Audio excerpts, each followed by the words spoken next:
I'm just going to give everyone a couple of seconds to get settled, and then we're going to go into the mini masterclass. It's kind of a mini masterclass into really basic technique, but also kind of a masterclass into what we do on creative makeup design and practice. I'm Lucy McKeown, I'm the course lead. I'm also one of the lecturers, and I'm just going to be taking you through just a couple of little tasters into what we do over the next however long it takes for us to get through.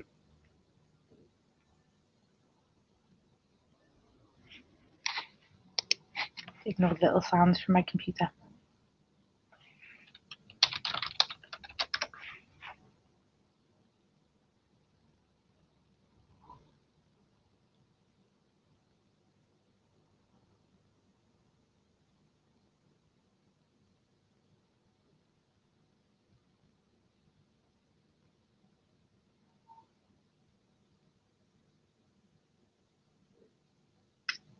So hopefully everyone's settled now. Once again, you can see underneath here. I'm the course lead of Creative Makeup Design and Practice at Hugh Baird College, and now our first video is going to be a little look into one of our lecturers, Rachel Duffy. Rachel was the business development manager for Illamasqua for a long time. Since then she has developed a really strong social media presence in makeup and lots of fantasy looks. Her background is fine art, so she uses all those incredible skills within her sessions, but also within her social media presence. And she's kindly put together this mini video for us to talk through today on how to get a really effective basic eye look using minimal products. So that's what our first video is going to be.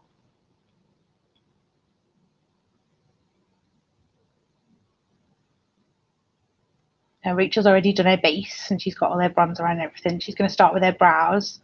This is totally up to you, the techniques that you choose to use within your makeup. Obviously, everyone's got a different way of starting.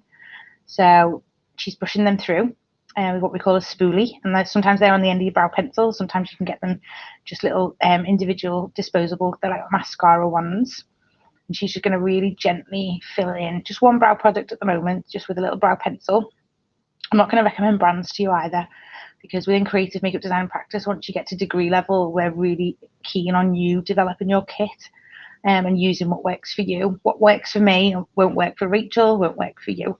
So it's really important that you find things that get the same effect, but that work for you and your particular techniques. So she's just going to lengthen her brow slightly. She's chosen a colour that's identical to her own brow hair, so it's undetectable. That's one of the most important things. Using a tone that's too warm or too cool will look really obvious. And you can see she keeps going back in and brushing those brush strokes with the spoolie to soften them and really blend them in. Rachel developed this kind of look to be able to be done really quickly. So this would be done from our point of view. If you had 10 minutes on a job, say you were on a photo shoot and your model was late, this is like a 10-minute get them ready and onto set look. She's going to set those with a brow gel. Again, I think Rachel's using the NYX or NYX, depending on how you say it. But there's so many great brow gels out there. I know some people enjoy using soap. Soap brows have become really popular over the last few years. And now there's these amazing little devices called Brow Honey, which come in little honey pots that are being made by some really great independent brands. But whatever, like I said before, totally up to you. We really encourage you to be individual in the products you use and really discover what works for you. Now they're all set. She's done her other side off camera. This is an invaluable kind of palette that we would recommend that you get, whether it's the Anastasia Beverly Hills like Rachel's using or another brand that's a complete kind of collection of neutral tones that work on everyone. They're invaluable in your kit. There's lots of great palettes out there now, but one like this, which got a few colours in for everyone, that you can use on bridal, that you can use on photo shoots, TV and film. So Rachel's covered her eye in a neutral, something that's really close to her skin tone, which will obviously be different for everyone you work on. Rather than an eye base, because it's much quicker, it doesn't need to set, and when you're in a hurry, often an eyeshadow instead of a base will blend much faster. She's chosen a lovely warm tone to just pat really gently all over the lid, from lashes to just slightly above her crease, if you look, and now she's using a big fluffy brush to just blend that upwards. You'll see I switch brushes quite a few times. Really, your brushes are obviously the most important part of your kit, really. If you've got good brushes, everything will work for you. Then she switched her brush out again, so it's nice and clean, so she's just blending that upwards. And the reason she's blending upwards is to give the eye a slight lift. Every so often you'll see like a little window wiper motion like she did just then, just to give extra blending. But upwards will always be the most flattering kind of way to blend your eyeshadows. She's just making sure that's really well blended. Now she's going in with a darker chocolatier tone, and she's pushing that right into her lash line. See the stabbing motion she's kind of using, and now she's starting to blend it with those little windscreen wiper motions and taking that under the eye again. If you look, she blends upwards at the corner, like I was saying before, to lift her eye and really make sure that the eye isn't being dragged down by the shadow.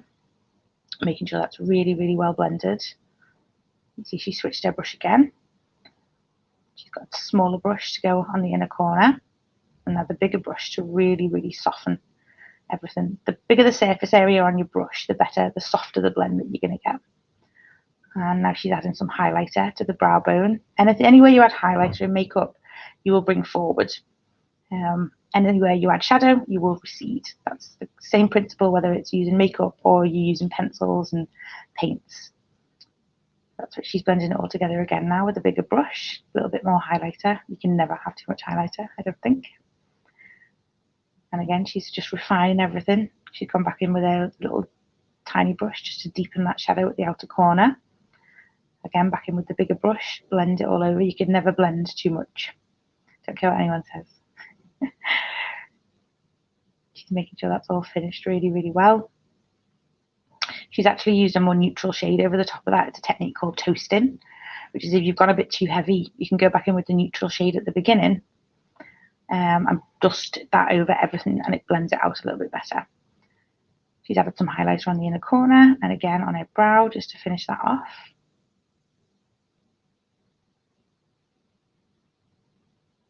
So this is what we would like to call the fundamental basics of makeup. And within she's going to finish off now with a white pencil in her waterline just to make the eyes a little bit wider and brighter. This is a great tip if you've had a heavy night or you haven't had much sleep. It just takes that redness out of the rim of the eye. Eyelash curlers, the absolute must. If you've never used any, I would really start getting to grips with them. The difference they make is absolutely astronomical, and so many people are scared to use them because they look scary. But it's like anything in makeup, the more you practice, the better you get. Rachel's putting her mascara on her bottom lashes first, and that is so when she goes to do her top lashes, they're not still wet when she goes to do her bottom lashes, so she doesn't get any transfer. So always, if you're going to wear mascara on the bottom lashes, always put that on first before you do your top lashes to stop any transfer. And she's really working that into the roots of her lashes first. You see that slight wiggle motion. It's kind of like a zigzaggy motion as you bring them through the lashes, and that really helps them not to clump together. A really quick, easy eye look if you've really stretched for time on a set, and that's what we focus a lot on our degree. It's real industry practice techniques that work on set, whether that's a photo shoot, TV and film, a celebrity, a TV presenter. It's all real world working situations where time is usually short. You don't get 2 and 3 hours to do makeup generally. It's a max of about 40 minutes. I think that's the most I've ever had on any job I've ever done. That was a luxury. But, you know, like I said before, models are late, actresses are late. You can be looking at 10 or 15 minutes for full makeup and sometimes hair as well. So Rachel's using a lip pencil here, a nice rusty red tone. If you notice, she's going up on the outer corners of her mouth rather than down, and that is to lift the corners of the lip. If you kind of work from the outer corner into the middle, you can often drag the outer edge of the mouth down, which makes it look a little bit sad and less flattering. And she's going to fill that in and use some really nice nude tone glosses to blend all that together. Again, any brand that you like. You've probably all got these if you're already working in makeup. You'll have similar tones to this in your kit that will work for you. Once you've mastered the basics of makeup like this is why we've decided to focus on these today. You need to master these basics so that when you come onto the degree and you're doing creative looks, you've refined your technique enough to be able to do those really creative, sometimes avant-garde editorial makeup looks. Without these in place, it's very difficult to get your work looking refined and and really technical.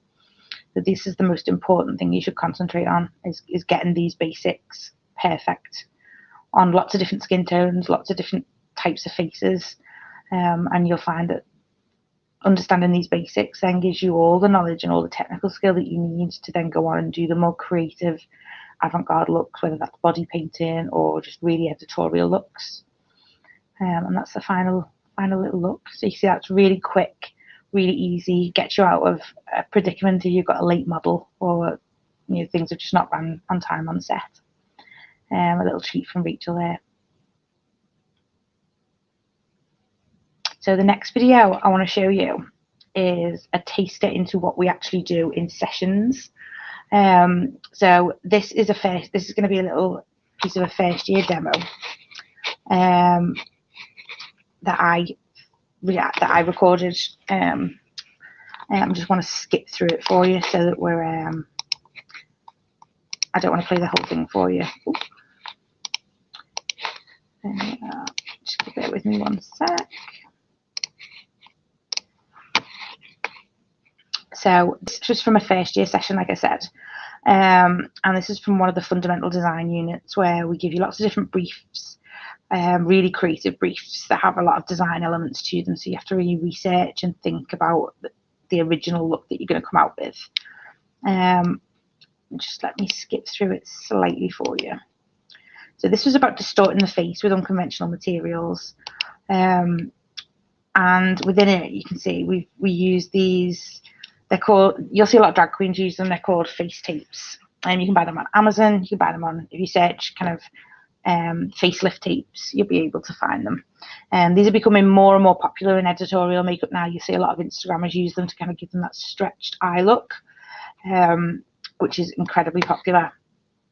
So they're just little tapes like this, and they have little elastics on the end, and you affix them usually after makeup because they fix really well even if there's foundation on the skin.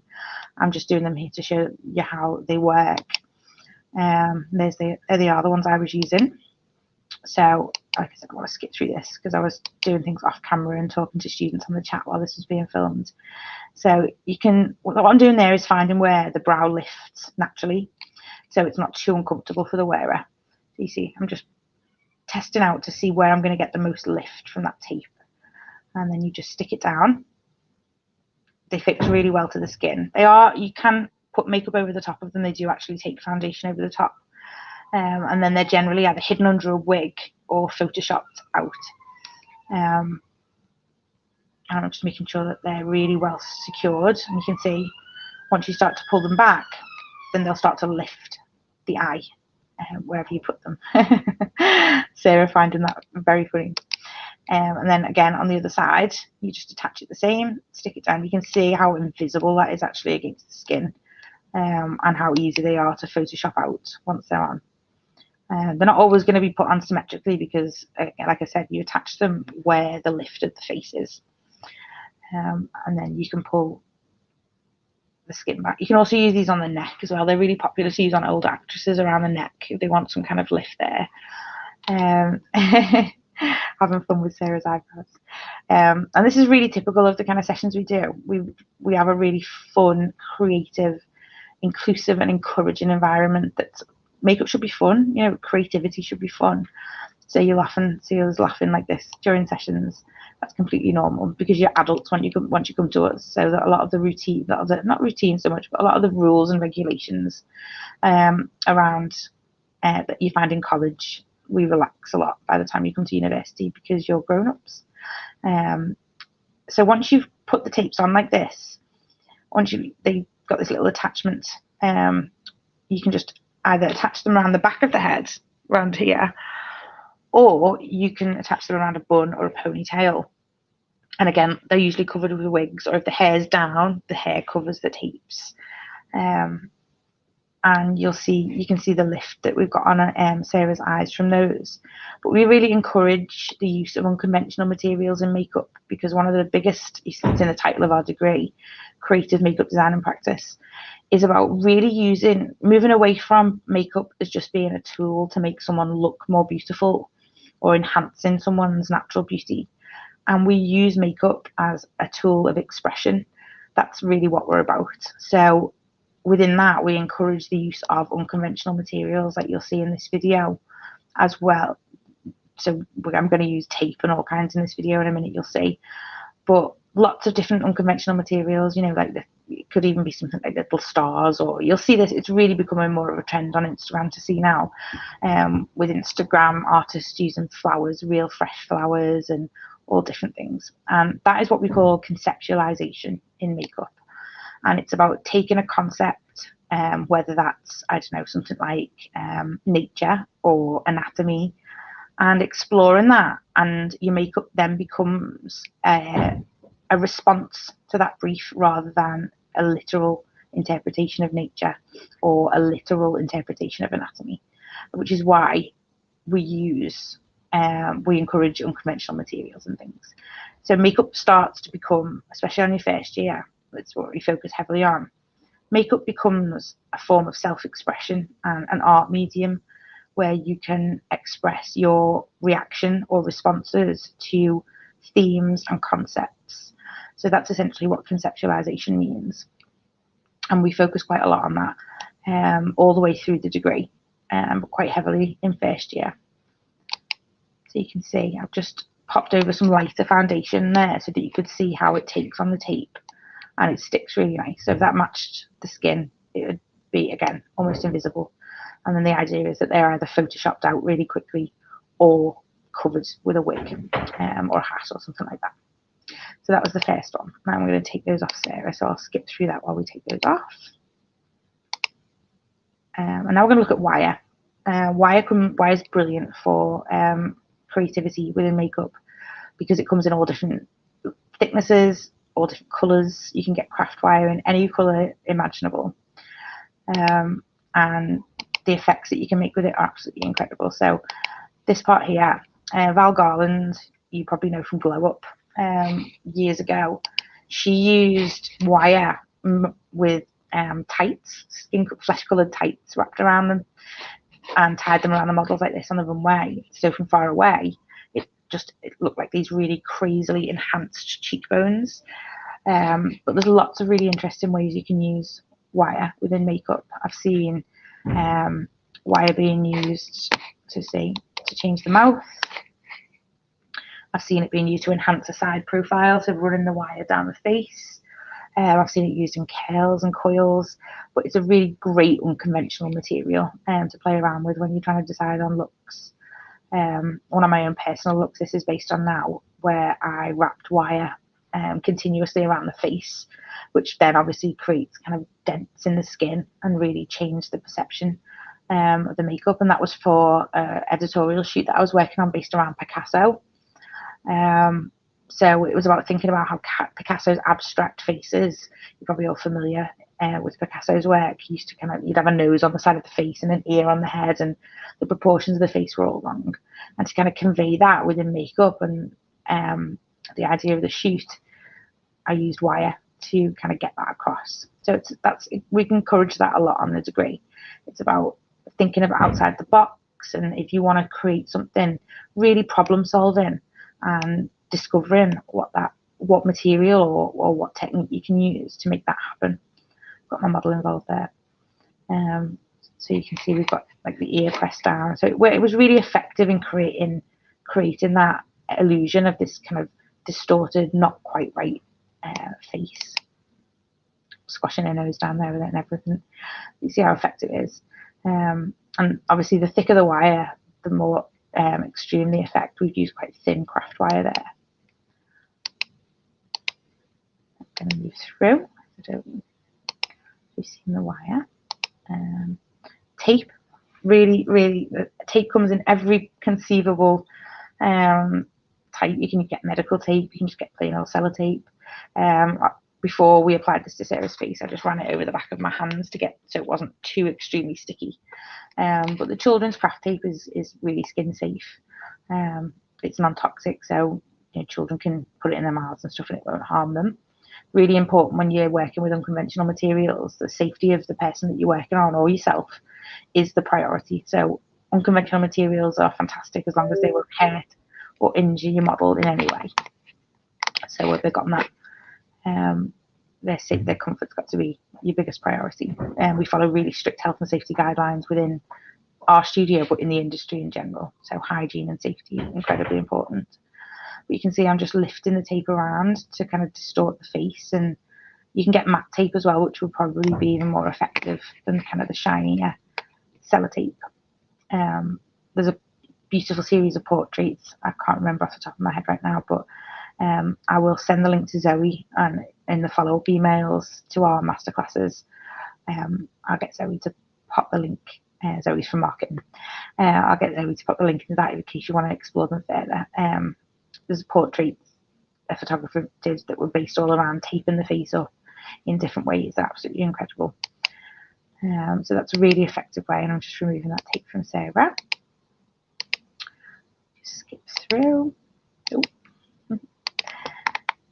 Tell this was live when we filmed it. We film all our demos mostly, so you can obviously we were in lockdown for some of this, but we've got into the habit now because of lockdown of filming all our demos and things, so students can just continuously watch back on them in case they've missed anything. So cling film, another really, really brilliant. I've seen this done with cling film, but I've seen it done with different plastics, different colours, because obviously you can get plastic in all different colours. A really great way to change and manipulate the face for photographs, especially.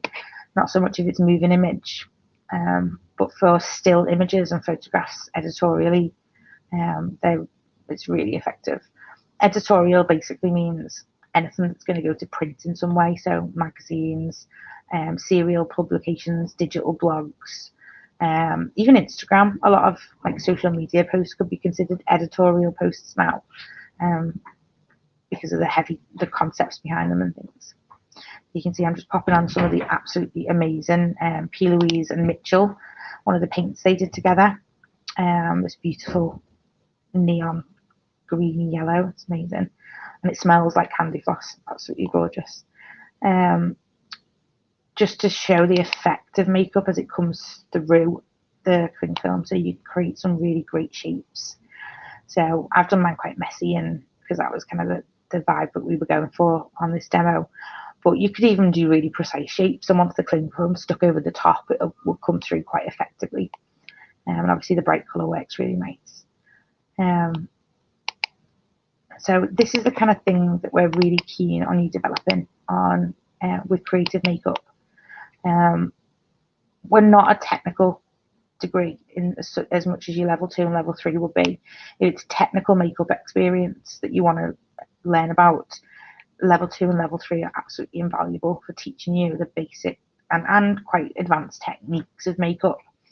And once you come onto the degree, we take that, all those amazing technical things that you've learned, and we really encourage you to channel that into creativity so that you can find out what kind of artist you are and the kind where you fit in the industry. And that's really important to us, that you develop that side of yourself here, which is one of the reasons why our degree isn't a specialised degree. A lot of degrees ask you to decide before you've even studied at this level if you want to do FX or if you want to do fashion or beauty.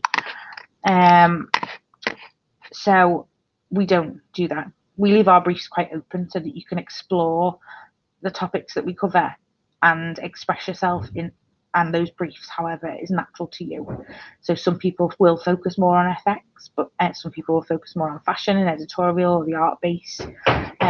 We try and leave that as up to you as possible. So with that said, I would love to show you just some examples of images that the students have created. And a lot of these have been created during the last year. In fact, all of 2 of these on the screen.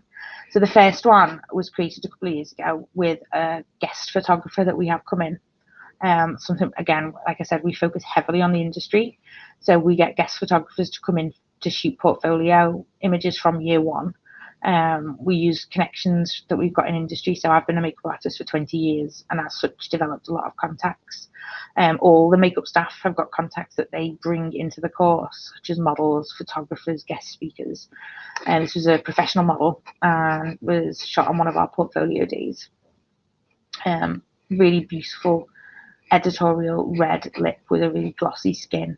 That wouldn't be out of place in any magazine or advertisement that you could think of, but that was a first year student that shot that. It would take you years if you were working out in industry to work up to this level of portfolio image. So we do try, and I wouldn't ever call it a fast track because there's no such thing as a fast track in this industry, but we do try and make sure that students leave after 2 or 3 years with a portfolio that's comparable to someone that's been working for a lot longer. This second image was shot this year during lockdown, and we were lucky in the fact that education was exempt this year. So all our sessions, for the most part, have ran face-to-face with strict guidelines in place, so students have still been able to practice. This was done by a student on another student for one of their briefs and was photographed by me. It's another thing that I'm interested in is photography. So we can, even without guest photographers, we can get really excellent images of your work. And again, this floral one here was another portfolio day this year with one of our guest photographers. So again, this was another portfolio day just at the beginning of the year with a photographer called Will Clark, and he comes in for us quite a lot. He's brilliant. His beauty, which means kind of just the face, beauty work is absolutely amazing. And this was a second year student doing work for a portfolio. Really glossy eye, again, an editorial kind of magazine kind of focus. The second one was a final major project of Sarah Davies. Now, Sarah now works with us as a facilitator. So she graduated from her BA 2 years ago with a first class honours. This was her final major project for her very final year of her degree, where she worked on a short film about sleep paralysis. And this was the kind of the representation of the sleep paralysis demon. And she earned a first class honours for this. And again, this was a second year shoot for portfolio building, again with Will Clark. You can see the variety of student work that kind of illustrates what I was saying about you finding yourself as an artist and not being kind of stuck in a box. You have lots of variety and you can try lots of different things. And these next images, again, the variety that we offer our students. So we these beautiful natural images, which are invaluable when you're starting out as a makeup artist. All the natural images will get you more work than any of the creative stuff at the start, because a lot of brands and things want to see that you can do that really beautiful natural makeup. If you look at kind of websites that you probably frequent, like Boohoo and ASOS, you will see this is the look that they like you to go for on their models. Again, this was a shoot that, like a connection that kind of flourished from one of our guest photographers, Matt Stark, coming in. Made a really good connection with one of our students, and this was done outside of uni on a job that they worked on together. And you'll find that happens a lot. The connections that you build from the guests that we bring in then end up being industry connections, and students often go on to work with our guest speakers and photographers when they come in. This was another from the same portfolio shooters on the previous, which is absolutely lovely. And I'm not sure if I've got any more images to go through student-wise, or I think these may be the last ones. But you can see more of our student work on our Instagram, and I just want to take you through that really quickly, so you can see some our social media presence, which we've been focusing on quite heavily this year. Just want to make a little note. HBUC Creative Makeup is our little space of the world.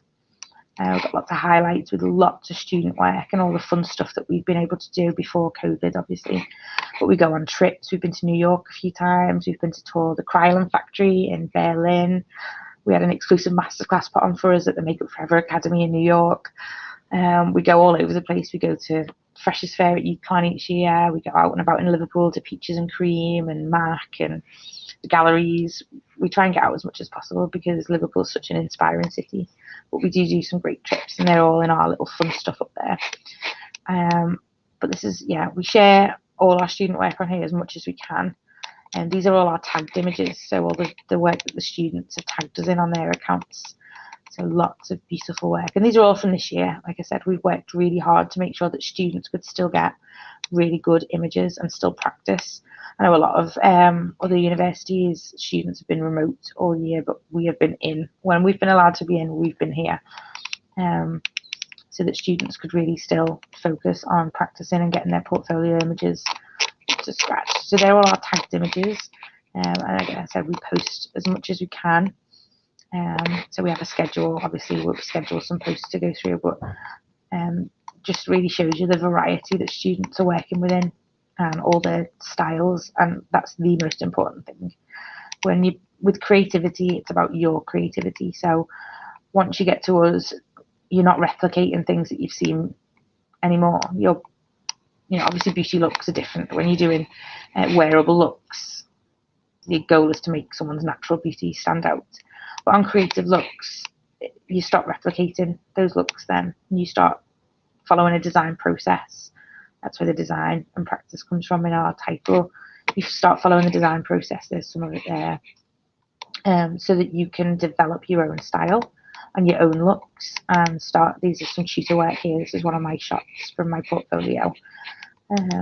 So you'll find we share, this is one of Rachel's images from her portfolio.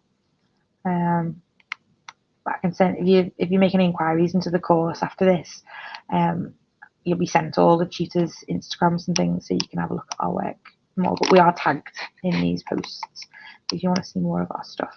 You can see the real variety. And that's because we encourage creativity and you stop replicating and you start developing yourself as an artist, which is our sole focus. I think that's all from me.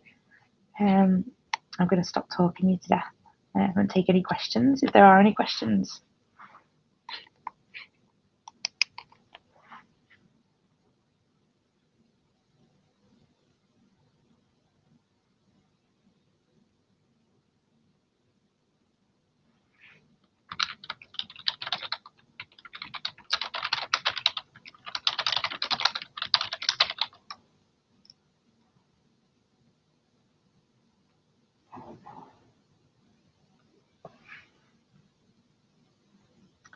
What makes our degree course different than other degree courses? That's a really great question. All makeup degrees are different. They've all got what we call our unique selling point. Because what would be the point in us all existing if we were all the same? So you'll find within each degree course, they have a very specific focus. Now, most degree courses, like I said, usually choose a specialism. So you'll find that they're either really heavily SFX based or really heavily fashion based, and you will choose that when you go onto UCAS. Ours isn't specialized, not to start with anyway. So, like I said previously, we allow you to work on your briefs based on your style. So, for example, if we gave you a brief based around nature, some people would do those beautiful floral looks you just saw me go through, while other students would be working on something that was making the skin look like tree bark with FX, and we really heavily encourage that. And that's why the demos that we do all the way through are mixed specialisms. So one week I might be doing a full photographic look, and then you'll go to Rachel and she'll be showing you exactly how to do a really realistic, anatomically correct knife wound, and so on and so on. So we really mix. And then late in your second year, that's when you've usually decided which way you're going to go. And once you go into your advanced technique sessions, that's when you start focusing either on FX or fashion and beauty and so on. So I would say that was what makes us our unique selling point, I think. But also our tutor experience is unparalleled. As far as I know, I've been a makeup artist for 20 years. I've worked everywhere, all over the world, in London, on fashion weeks, on films, on TV. You name it, I've probably done it at some point. I lived in London for a lot of my career, which was amazing. Then you've got Rachel, who's completely different specialisation than me. So she fills in any gaps that I don't have. Rachel's an incredible, like I said before, she's a fine artist and she uses all those skills in her sessions. So she's incredible at teaching body painting and advanced techniques like prosthetics and really elaborate effects looks. We also have a facilitator, like I previously mentioned as well, Sarah, who is a past student. So she knows exactly what students want. And Sarah does everything other than teach. So Sarah does workshops, she gets in guest speakers, she'll help you one-to-one support if you need it in sessions. So support-wise as well, we are really, really unique in the fact that you get very intensive support because we have such small classes. So I think there are three big selling points. Mia said, what career paths can the degree course lead to? So we've had really varied outcomes for our students, which is fantastic. So many go on to freelance and run their own businesses. So they'll either be freelancing, doing photo shoots, advertising work. Some are working as apprentices on films. Others go into salons, so they'll open their own salons. We've had some people open their own lash brands, which have been really successful. So lots of varied outcomes within makeup. But once students have done their BA, the transferable skills that you get from doing studying at that level are quite extensive. And we've even had students that have gone and made connections during their final major projects and ended up going into something completely what you would think would have been unrelated to makeup, but the knowledge and the connections and research that they've done during their final major projects have led them down a different path. But the degree is really transferable, and that's incredibly pleasing for us to know, because it means that you're incredibly well-rounded and you're leaving university with lots of skills.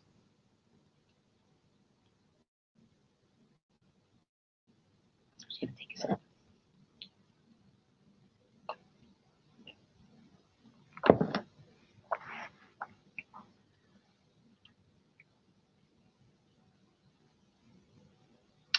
Is there any support with funding for the course? Yes. So funding for degree courses comes from student finance, whether that's England or student finance Wales or Scotland. You apply online for your student fees, and providing you've not studied a degree before, they are not means tested. Sorry, they're not credit checked or anything like that. Nearly everyone is entitled to have their university fees paid for them in the form of a loan. You can also apply for a maintenance loan, which is support for the funding. That varies. That is means tested. So your fees get paid directly to the university. Your maintenance loan varies in amounts depending on your personal circumstances, and that is to help you with either materials or living costs while you are studying. And it's up to you if you take that maintenance loan or not. It's optional. Then you pay your student fee loan and your maintenance loan back once you're in. I think it's over 26,000 now. So once you're in employment and you're earning over that threshold, it comes out of your tax at a small amount each month.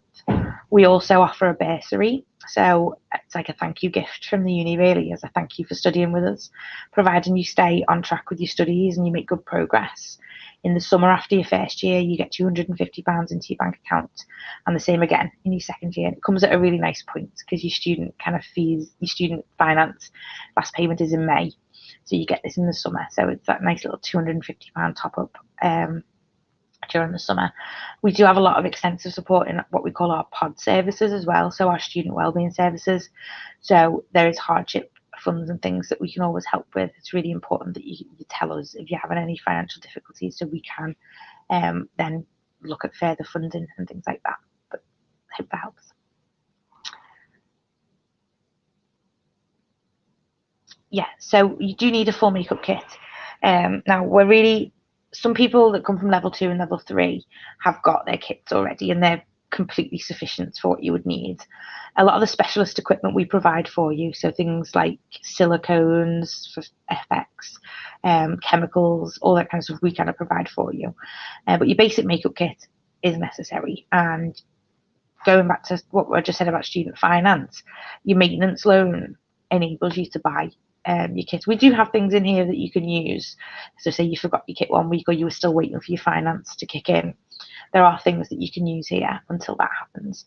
But a lot of students like to build their kit slowly when they start. So they might have like a little basic kit that they use for the first few weeks, wait and see what we're using in our demos, and then when we go out on our trips and things, because you get discounts when we go to Peaches and Mac and things, and then they build their kits quite slowly throughout the year. But we do have things that people can use.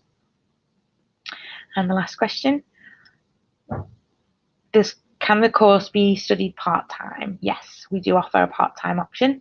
I believe it's 7 hours a week. It takes twice as long to complete.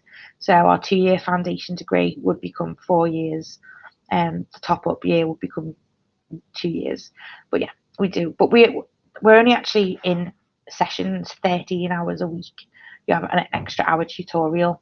So a lot of people find that they can work around the hours anyway without going to part-time. So it's always worth coming in and having a chat to us so you can see the timetables, and sometimes students see that they can actually fit it in around their jobs. But for those that can't, we do have a part-time option.